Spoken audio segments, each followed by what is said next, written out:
So you turned down jobs in anticipation of another job that hadn't really panned out yet. Right. Okay. Because that's how radio is too. Like they might tell you you're going to get something. Even with my new show, I knew about it for so long before I could talk about it.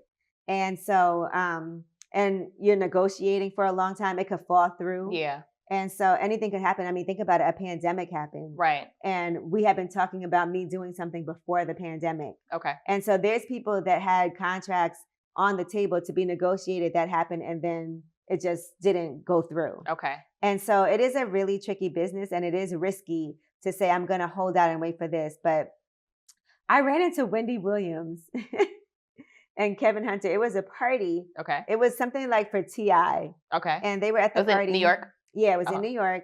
And I didn't really know them. Like I had interviewed Wendy on my show a couple of times, but nothing major. And so she stopped me and she was like, hey, hold out for the job in New York. Don't go to Philly. And I was like, because like I said, everybody talks.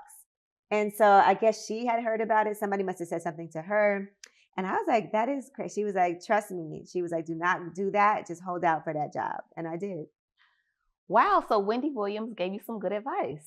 Yeah. I mean, I don't know where it came from or what, because she didn't really know me like that. Yeah. But at that moment, it felt genuine. But, and I already had kind of thought that because New York is the #1 market. Right. And so when you talk about that, and then it'd be nice not to have to move.